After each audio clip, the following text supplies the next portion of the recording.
कर्मों का फल, एक ज्ञानवर्धक कहानी। एक बार एक दुकानदार था। उसका मांस बेचने का कारोबार था। वह लोगों को ताजा कटा मांस बेचा करता। इस तरह वह अपना और अपने परिवार का पालन पोषण करता था। एक दिन उस मांस के व्यापारी की दुकान के आगे से एक संत गुजर रहे थे। उन्होंने उस व्यापारी की दुकान की तरफ देखा तो वह तुरंत वहां गए। उन्होंने व्यापारी से कहा, तुम ये क्या कर रहे हो? तुम पातकी हो ठाकुर से मांस तुलवा रहे हो। उस संत की बात उस दुकानदार की समझ में नहीं आई और वह बोला, मांस तो मैं तौल रहा हूँ, फिर ठाकुर कहाँ से दिखा दे गए तुम्हें? दुकानदार की इस बात पर संत ने कहा, देखो तुमने मांस तौलने के बाट की जगह सालिग्राम जी को रख रखा है। तुम सालिग्राम जी से मांस तौल रहे हो। यह बात सुनकर दुकानदार हैरान रह गया कि यह तो मैं पत्थर समझकर उठा लाया था। मुझे पत्थर ही लग रहा था। यह सालिग्राम है, इस बात की समझ मुझ जैसे अज्ञानी को कैसे होती भला? उस दुकानदार की आंखों से अश्रु बहने लगे और संत के पैर में गिरकर अपना पश्चाताप करने लगा। संत ने कहा, यह सालिग्राम को गंगा जल से धोकर मंदिर में पधरा आओ और प्रभु से माफी मांग लेना। संत के जाने के बाद उस दुकानदार ने स्नान करके सालिग्राम जी को गंगा में स्नान करवाकर मंदिर के प्रांगण में रख दिया। खुद भगवान से प्रार्थना करके माफी मांगने लगे, हे प्रभु, मैंने अज्ञानतावश आपसे मांस तुलवा लिया, इसलिए आप मुझे जो सजा देंगे मुझे मंजूर होगी। वह दुकानदार यह सोचकर कि वह कितना मूर्ख है कि भगवान से ना जाने कितने सालों से मांस तुलवाता रहा और प्रभु कितने दयालु है कि उसके घोर अपराध करने के बाद भी उसे वह उसके परिवार के भरण पोषण करते रहे। अपनी ग्लानिवश उसने यह निर्णय लिया कि ताउमर वह अब प्रभु भक्ति करके अपने पाप से मुक्ति पा लेगा। वह दुकानदार अपनी दुकान अपने बेटों को संभला कर खुद तीर्थों में निकल पड़ा। वह एक वैरागी की भांति देश दूरी भटकता रहता। एक दिन वह भटकते भटकते एक गांव में पहुंचा। वहां रात्रि विश्राम के लिए शरण मांग कर रुक गया। वह एक घर में उस घर के मालिक की शरण में रुककर रात्रि काट रहा था। वह रात्रि भोजन मकान मालिक से पाकर रात को सोने के लिए उस मकान के आंगन में सो रहा था। तभी अर्धरात्रि के समय एक महिला उसके समीप आई और उसकी चारपाई पर ही उसके बगल में सो गई। तभी उसकी आंख खुल गई और अपनी चारपाई पर महिला को देख वह तुरंत उठ खड़ा हुआ। मगर जैसे ही वह घबराकर चारपाई से नीचे उतरा, उस महिला ने उसे फिर चारपाई पर खींच लिया। वह महिला बदहवास उसके करीब आती जा रही थी। वह महिला वासना की अग्नि में दधक रही थी। यह सब देख उसने महिला से कहा, आप यह क्या कर रही हो? मैं एक त्यागी संत हूँ और तुम इस समय वासना से भरी हो। तुम मुझसे दूर हो जाओ, नहीं तो मैं अभी इसी समय इस घर को त्याग दूंगा। महिला ने संत के रूखे शब्दों को सुना मानो उसे वह तीर की भांति भेद रहे हो। वह लपकती हुई संत को अपने बाहुपाश में समेटकर अपनी मनमानी करने को आतुर हो रही थी। संत ने पूछा, तुम हो कौन और मुझसे इस तरह व्यवहार क्यों कर रही हो? तब वह महिला बोली, तुम जिस घर में ठहरे हो यह घर मेरा है। मैं इस घर की मालकिन हूँ। वह व्यक्ति जिसने तुम्हें रात्रि विश्राम के लिए शरण दी वह मेरा पति है। तब तो संत बोले, ठीक है, तुम्हारे पति घर में सो रहे हैं, तुम्हें उनके पास जाना चाहिए।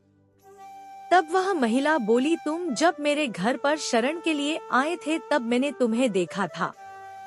तुम्हारे रुपयोवन की मैं दीवानी हुई जा रही थी।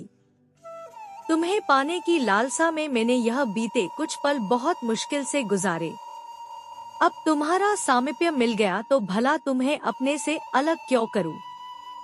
अब उस संत ने उस महिला को समझाने की कोशिश की कि देखो, तुम एक विवाहिता हो, तुम्हारा कर्तव्य पति सेवा है।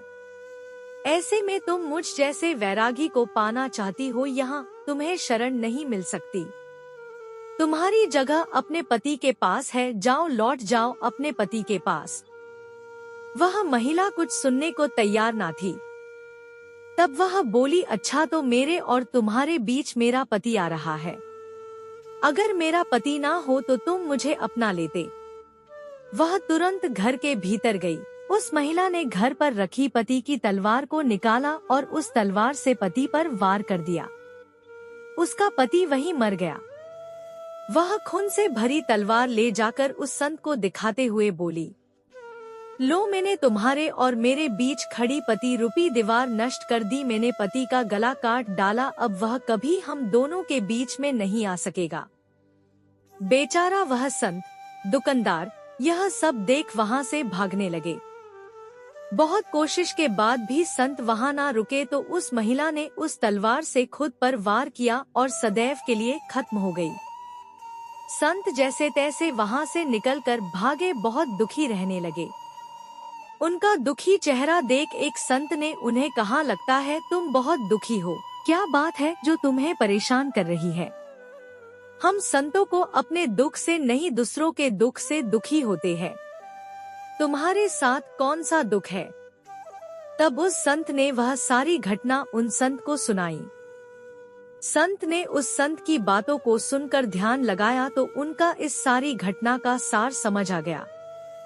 वह संत उस संत, दुकानदार से बोले, यह सब तो होना ही था, इसमें तुम्हारा कोई दोष नहीं, अब तुम शांत मन भक्ति करो।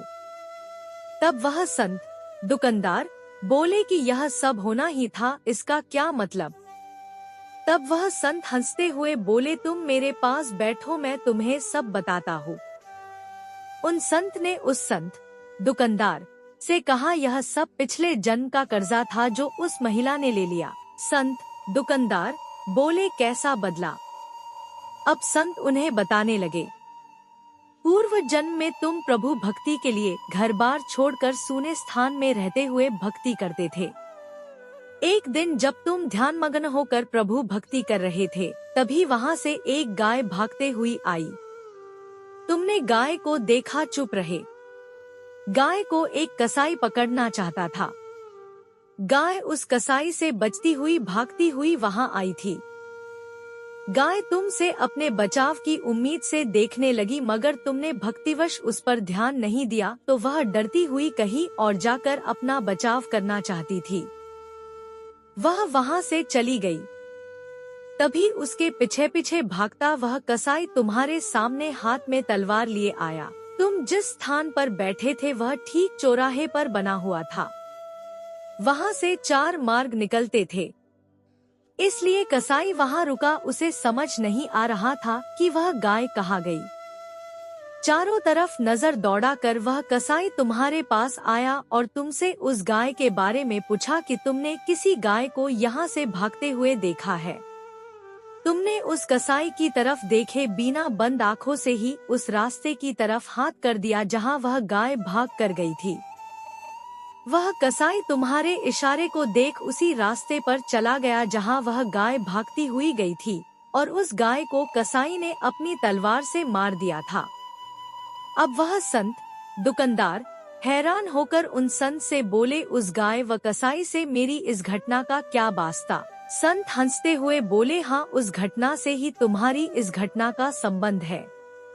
क्या तुम जानते हो वह मकान मालिक व उसकी पत्नी पूर्व जन्म में कौन थे? अब वह संत, दुकानदार विस्मित से होकर देखने लगे। संत ने उन्हें आगे बताना शुरू किया। वह जो मकान मालिक था जिसने तुम्हें रात्रि विश्राम के लिए शरण दी थी, यह पूर्व जन्म में एक कसाई था। यह कसाई था जिसको तुमने गाय का मार्ग बताया था। इसी तरह उस मकान मालिक की पत्नी वही गाय थी जिसका उस कसाई ने कत्ल किया था। वह गाय जब शिकारी द्वारा काटी जा रही थी तभी वह मन ही मन तुम दोनों से बैर भाव रख गई। बस बदले की आग में दूसरे जन्म में बदला ले लिया।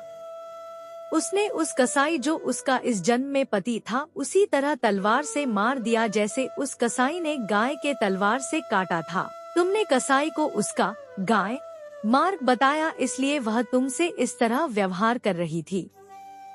यह सब जन्मों के खेले किसकी समझ में आते हैं? इंसान अपने बुने जाल में ही उलझा रहता है और दुखी हूँ मैं दुखी हूँ दुख का रोना रोते रहते हैं।